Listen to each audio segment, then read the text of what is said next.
여러분은 강을 거슬러 올라가는 연어를 본 적 있나요? 우린 이것을 회귀현상이라고 말해요. 남대천에서 태어난 연어는 동해를 거쳐서 베링해에서 3년에서 5년간 지내요.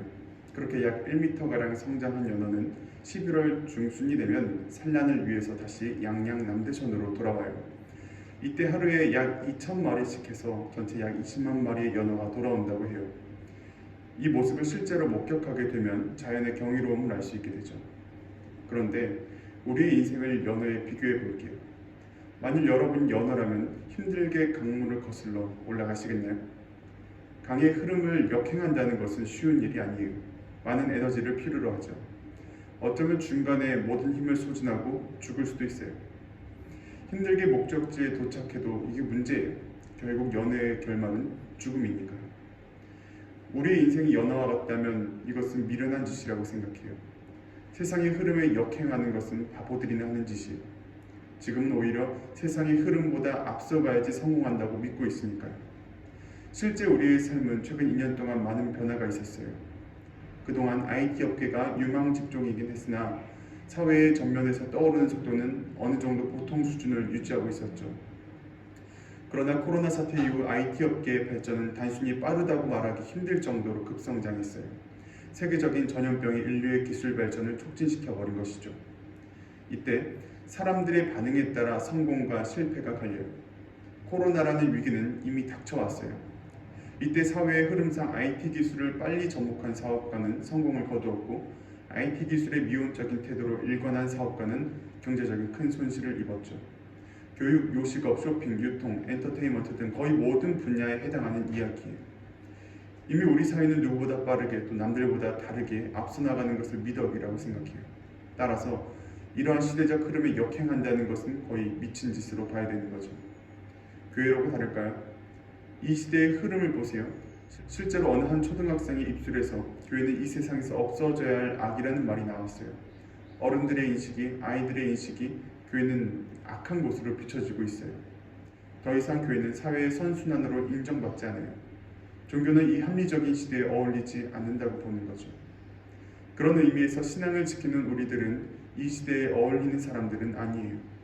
시대를 역행하는 사람들인 거죠. 예수님 당시에도 이렇게 시대를 역행하는 사람들이 있었어요. 오늘 본문에 나오는 아리마대 사람 요셉이에요.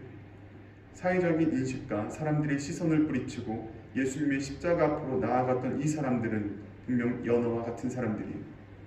죽음을 향해 헤엄치는 영혼들인 거죠. 적어도 세상 사람들이 보기에는 말이에요. 먼저 오늘 본문에 나오는 이 요셉이라는 사람은 사내들인 공회의 의원 중에 한 사람이에요. 사내들인 공회란 예수님 당시 유대 공동체의 최고 관청이라고 할 수 있어요. 그 이전은 당대의 대제사장이 맡았어요.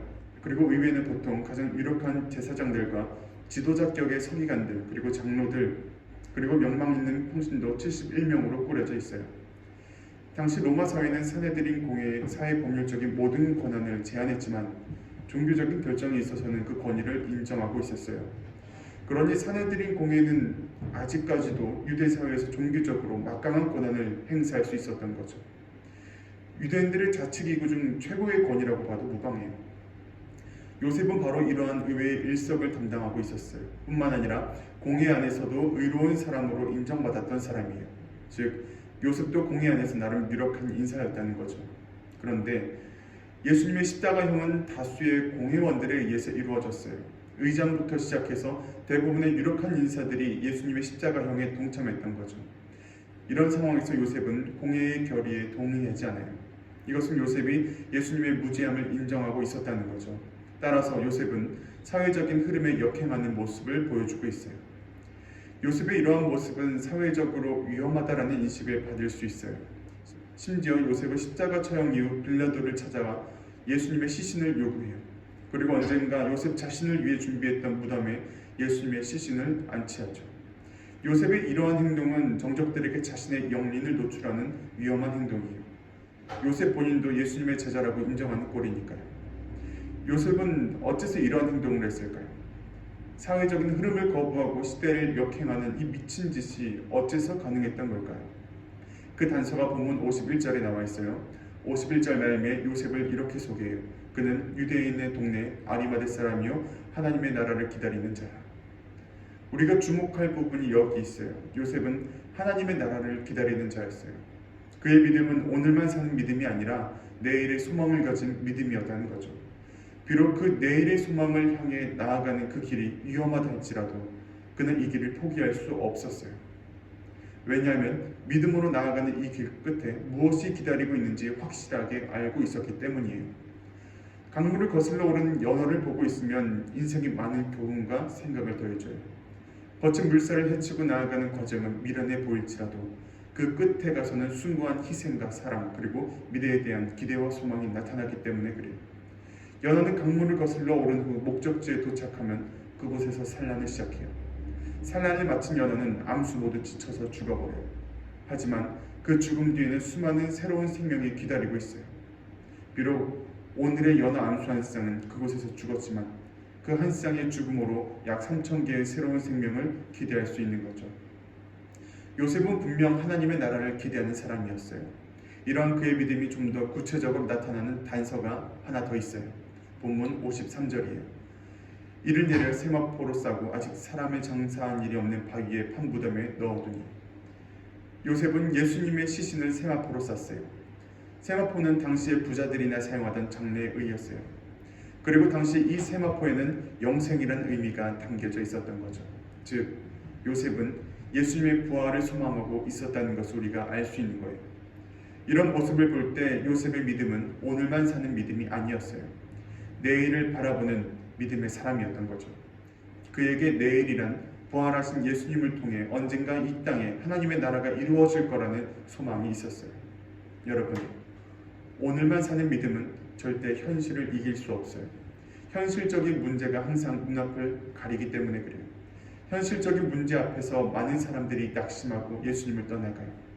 이렇게 오늘만 사는 믿음을 가졌던 사람들이 바로 예수님의 제자들이에요. 십자가라는 현실의 고난이 닥쳐오자 모두 예수님을 떠났어요.